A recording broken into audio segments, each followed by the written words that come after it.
Hello guys, welcome to Goodness Living.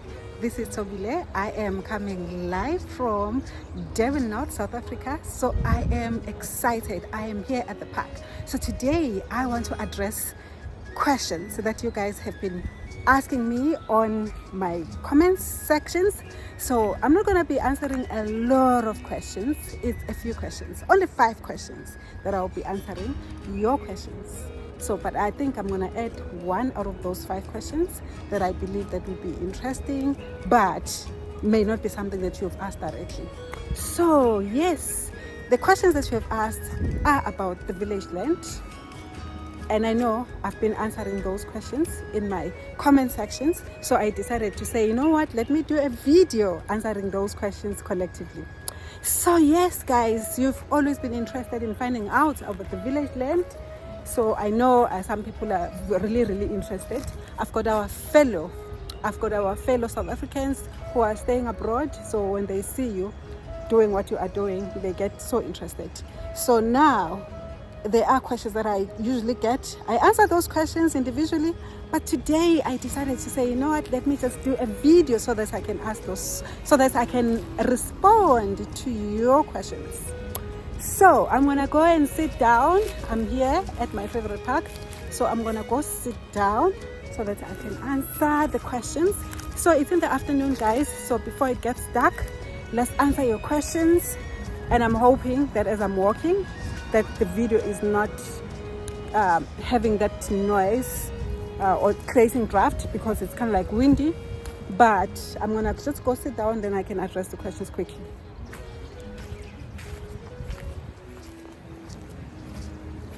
So this park is so beautiful. I don't know what they're doing there. And some other people are walking in the afternoon.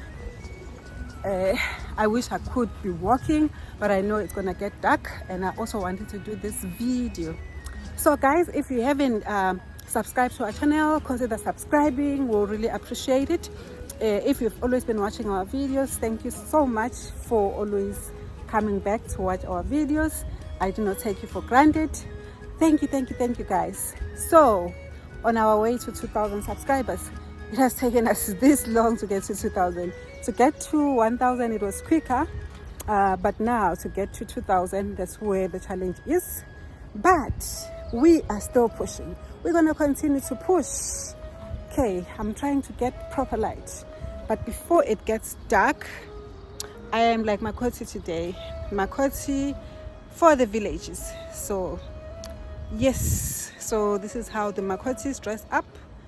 The top part, I'm wearing trousers, but this is how they dress up when they are in their homesteads or when they are where they are in-laws. So you put a headscarf and this part. So let me get a thumbnail. A proper, beautiful thumbnail. Am I really getting a thumbnail? Let me answer your questions. So I've written down the questions, so I'm gonna be reading your questions. It's only 5 questions as I've highlighted. Only 5 questions. Okay, question number 1 says, how did you get your village land? Okay. That's question number 1. How did you get your village land? So I understand that most people will ask this question because village land in South Africa is not really advertised as much as your suburb land or your city land.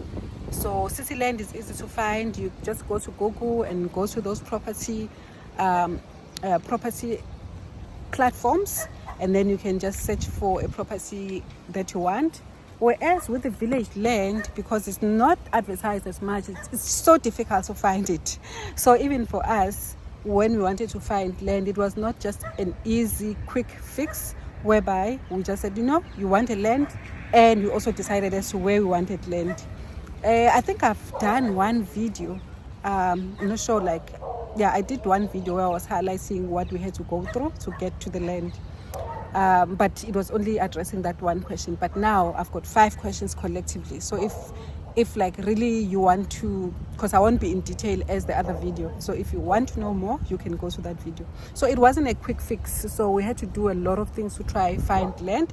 But I think how we started, we had to find out where we wanted land, and then from there we went to we used Google Map just to survey the areas before even driving to go to those areas. So we had a criteria, which is one of the questions that I'm going to be answering.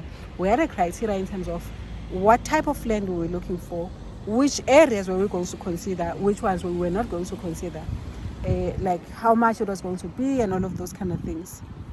Even though I must say that we were not lucky with the cost of land, we ended up paying more than what we thought we would pay for the land, especially the village land. So that's how we started looking for land. And also I tried to Google, because I realized that probably you could still find, as much as not heavily advertised like your suburb land or your city land, but I figured that maybe you could still find places where it is advertised. I found this one person, an agent on Facebook, and then they were advertising land in one of the suburbs, not one of the suburbs, one of the locations. So they were advertising land, village land in one of the locations. So I also used that guy, even though we didn't get land from them. And also Gumtree, guys, if you're in South Africa, Gumtree is another platform, so where they would advertise village land. Because those platforms, they may not be reliable, so you really have to do your research very thoroughly and be 100% sure that whatever that you are checking or who you're talking to, they are legit. You don't want to find yourself going to places whereby you find yourself in trouble. So that was one of the other places. And also referrals. We had to talk to people that were coming from villages and then ask them if they knew where we can find land, and then things like those.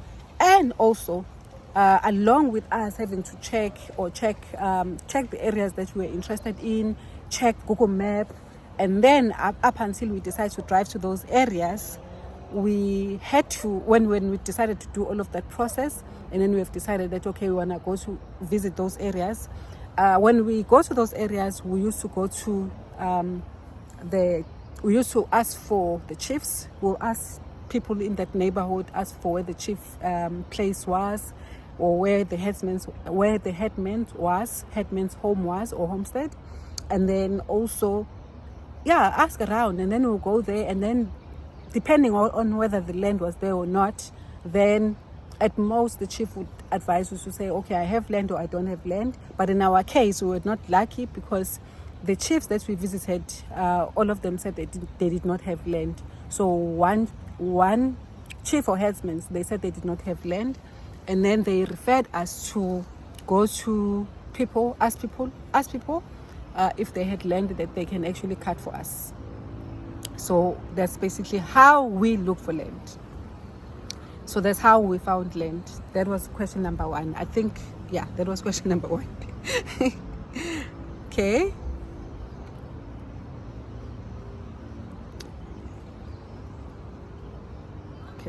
So question number two, which is the question that I usually get the most, is how much was your land?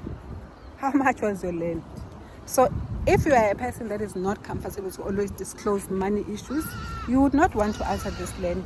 But I am going to be generic in terms of how much the land was, because that's the information that you can even find if you happen to ask people, or if you ask around, you can find that information. So it's twofold. So basically it depends. It's not like a clear-cut answer. It depends. If you find land from the chief, you'll only pay administration fee. So like from what I've heard, most people would tell me that probably if we didn't find land from private individuals, we would have almost paid maybe 10,000 rand or less. So it depends with the areas. Or at most, if it was going to be expensive, maybe 15,000 rand. That's just about it. That is what we had, that we could get. But with us, unfortunately, the chief or the herdsmen where we're looking for land, there was not land that we could find. We ended up looking for land from private individuals, and the private individuals in the Durban South area, now I'm in Durban, in the Durban South area, they mostly charge almost the same figure, but that figure is usually negotiable, so it depends on who did you get to negotiate with. So if you can negotiate down, so but most of them they start from 80,000 rand a piece, which I've indicated that mostly that piece of land is probably some pieces of land are way even smaller, but what I've seen, most of them are almost like 1,000 square meters, 1,000 square meters, or even a bit less. But I think if it's a bit less, it's too expensive then. But that is basically what I've seen. They usually range in that figure. So we were lucky with ours because it's quite bigger, but still it's quite bigger. Each piece, because we bought two, each piece they'd actually put up forward 80,000 rand each. So which means it could have been 160,000 rand. Okay, I'll try and put that in dollars. It could have been $160,000, 160,000 rand, but we negotiated down. But you can imagine how much they were willing to negotiate. So basically, the land was more expensive than we would have thought or would have wanted. But because we wanted to have land, we ended up settling for that, because there was another land that we could have gotten cheaper, but the location was too far from where we wanted to be. So we had to do some trade-off to say, do we want to go to a place whereby we don't like just because it's cheap, or prefer to be in a place where we like? It may be a bit expensive, especially for a village land, because the expectation is a village land is not supposed to be sold, but you know how people are. I think I've highlighted that in my other video as well. So that's basically the going rates or the going figures for village land. So yes, so that is how much it, oops, oh gosh, that is how much it was. So yes, so please prepare it. What I've seen, other pieces of land are even more expensive than that. So you can prepare for around that figure for one piece of land if you are really interested in the village land. Okay, so now my third question, or your third question that I'm trying to answer here, because I'm answering your questions.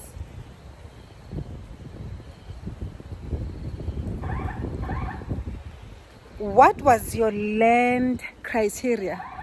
What were you looking for when you were looking for land? So what are the things that you were checking? Okay, there is a number of things that we decided to check for a village land. First of all, we wanted that the land must be closer to civilization. So meaning it mustn't be too far from city life, and it must be a place whereby if we wanted to stay there and we are still active and we wanna, for an example, now I'm still working. So if we decide to stay in that place, it must be a place whereby I can still be from that place to work. So hence that's why we wanted a place that is closer to civilization. That as much as it is a village land, but it mustn't be too remote in such a way that you only would be staying in that place provided you're not working or you are working remote. So it was like, it has to be a place whereby you can still commute or drive to places of business. It wouldn't be a problem. So that was one criteria. Number two, it had to be beautiful, and also not having houses that are congested. But believe you me, now as much as we have village, as much as you will think that in the village land the houses or the homes needs to be sparse, or they need not to be congested. Nowadays, oh gosh, those dogs. Oh, they're seeing the other dog. There's someone walking behind here. He's walking with a dog. And yeah, he's walking with dogs. So now those other dogs are barking for Yes. So that's basically that. So we wanted to have that the land must be closer to civilization, that it mustn't be too far from where we would want to be, and also that it must be nice, it mustn't be congested. And I was still saying in South Africa, there are village lands where you'll find that the houses are congested. So, because even in our space or even in our land, at the rate people are buying the pieces of land around us, I already see that in the next couple of years it will be congested. So we may have an issue with that, what we're looking for, because we wanted to go to the villages where we understood that the houses were sparse, not densely populated, because it was like, if you're going to the village, you must enjoy the fresh air, you must see the mountains, if you can see the mountains, you must see your neighbor, you know, a little bit from a distance. So that was one of the things that we're looking for. And also that it should be closer to amenities, that you shouldn't take long to get to places. For an example, the land that we are at is not far from the beaches. If you wanted to go to the beach, at the same time it's at the villages. So it's like you enjoy the country living, but you're not too far from country living. So that was another thing that we were checking. Obviously, yeah, those are the main things that we were checking at a land. But also aesthetically, with the eyes, as you look at it, and then as you drive to it, you like, okay, I think I can like staying here. So those are the things that we're looking for. Another major thing that we were looking for, which unfortunately we did not find, we were looking for a place whereby if we go there, it mustn't be too dirty. This is an unfortunate scenario. When you go to the village land, you have to pass by either suburbs, townships, until you get to the village land. So village land, you'll find that it's clean, but when you pass the townships, then there is dirt on the road, and then there is papers, there is waste, there is all of those kind of things. So we wanted to make sure that when we drive to the place, it's not too dirty when we're going there. And also it looked like it was almost safe when we're going there. It wasn't like you'll feel like you are scared as you're driving to your home. So that's how we were checking it. So where we are, there's still untidiness on our way to the place, but it's not too bad. It's not too bad. So those are the things that we're looking for. But I wish it was spotless, it was clean, it was spec. So check my video. Like, there's a video that I talked about littering and waste management. I think for me, that's a 10 off. If a place is dirty, or I go to a place and then it's dirty, no, I don't like it. I just feel that it's nice to be in beautiful places. So guys, you'll pardon me if there is wind that you can't hear clearly.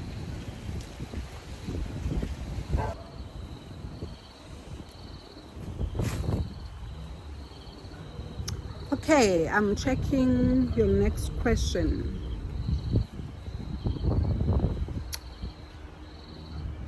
What could you have done differently in securing your land? What could you have done differently in securing your land? So, there is one mistake. I would call it a mistake. Maybe it wasn't a mistake. I don't know. If I had to ask my husband, maybe he would beg to differ. But I just feel that it was a mistake. I think because we were being warned about buying the village land, about the crooks and all of that. So people selling land to multiple people, I don't know how they used to do that or how they do that, but apparently we were warned about that. So we decided to get a lawyer just to help us look at the situation, look at the places that we are interested in, especially now with the land that we actually opted, that we're actually buying. So we got a lawyer for administrative purposes, for them to check for us whether everything was legit, even though like he also told us what we already knew, to say, by the way, you guys, what they're asking for in terms of cost or in terms of the price of the land, they're not supposed to be charging you that. That's too expensive, you know, all of that, because the village land, you're not supposed to buy it. And then he said to us he was going to try and negotiate us down with the people that we were buying land from. And obviously he wanted some money for that. It's not a lot of money, but even if it was 5 or 10,000 rand, I'll also still put it here in dollars. For me, now that I look back, that was not necessary, because eventually he did not succeed to actually negotiate for us to bring down the land price. So these people were like adamant to say, you know what, they were not moving from our initial negotiation, because mind you, we had already negotiated with them, and then they dropped the price a little bit, but he still felt that it was too expensive for a village land. Nevertheless, we were not even supposed to buy village land. So at most, we were supposed to pay for each piece maybe 5 to 15,000 rand at most for each piece, considering the fact that it's a village land. So he wanted to drop it down to say, at least for it to be reasonable, then, because they're not supposed to sell it, then at least let's buy one piece of land for less than 80,000 rand.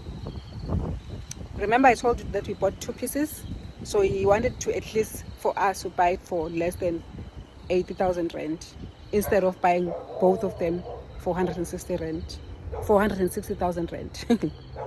What am I saying? That would have been cheap land. So, but he was not successful.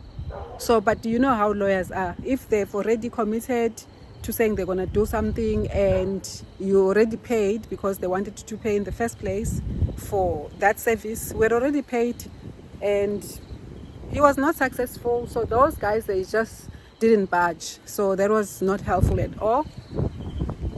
I think it also helped us with a small contract, which those people did not even understand it. If you ask me, I'm not even sure whether can one use that piece of document in the course of law, considering the fact that the land is not even really ours according to how land in South Africa is allocated. I've actually talked about that in my previous video. So, but anyway, so I don't think, if I knew what I know now, probably I wouldn't have done that. And another thing, probably I would have been patient to look for land, cheaper land, because I just feel now that we are delayed with starting to do things at our land, because the money that we were hoping to use, especially for site layout, what is it called?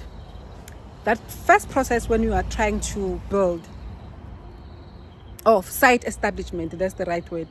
So the money that we thought that we were going to use for site establishment, it's like basically creating roads, cutting grass, cutting trees, putting up fence, those type of things, putting up the temporary structures and so forth, is the money that eventually we use to buy land with, because we thought that land was going to be way cheaper, and then the remaining money we were going to use for site establishment, and then maybe even to buy some few blocks if we end up using blocks in building.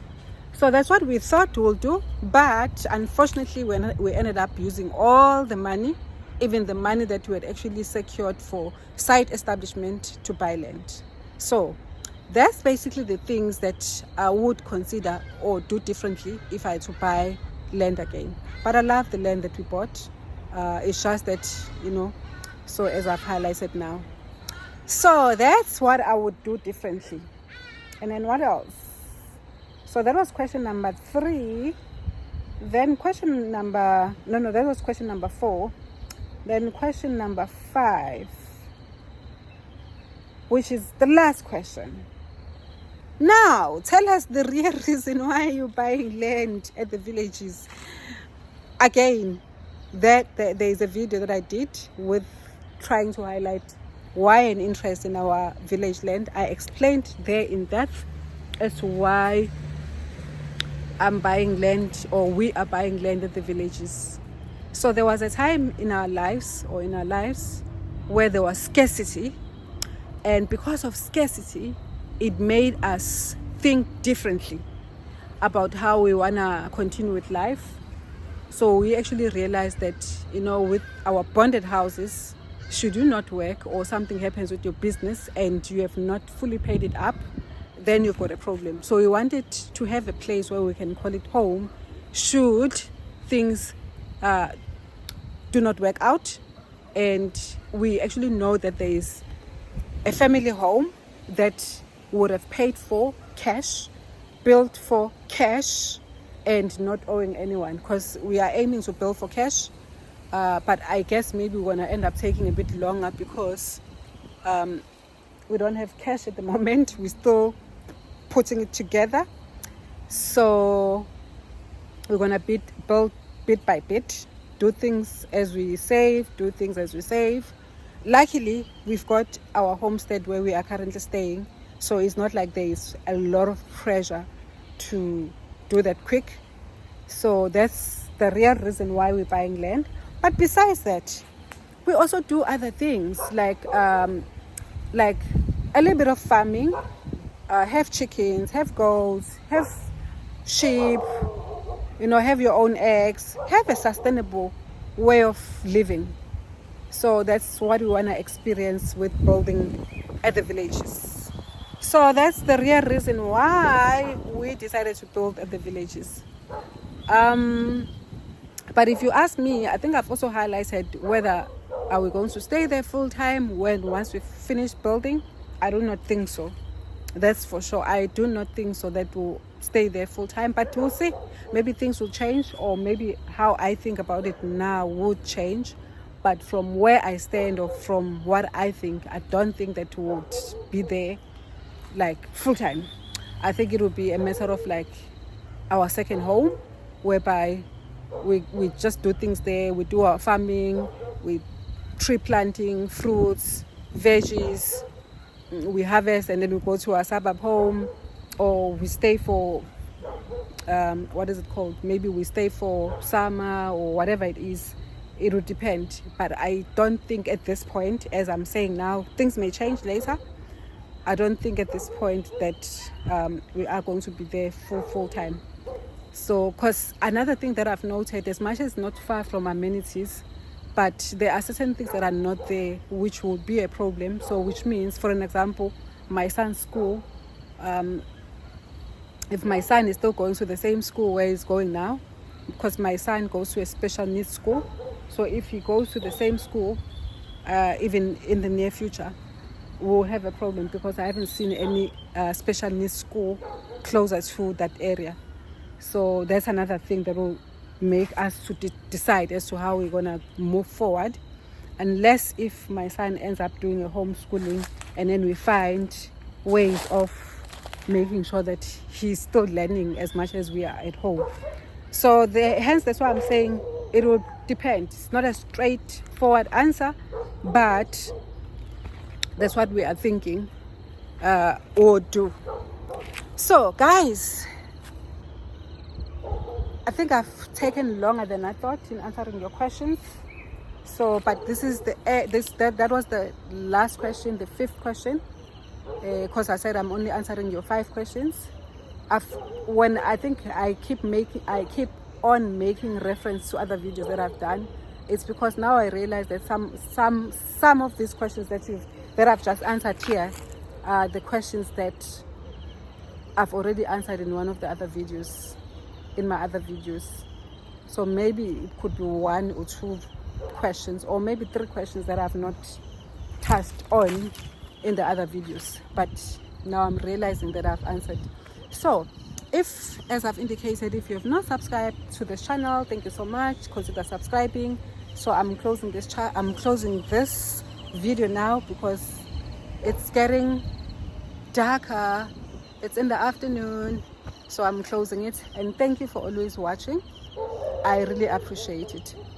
Take us to 2,000 subscribers, or even to more subscribers. We'll really appreciate it. Thank you guys. Cheers for now. Bye.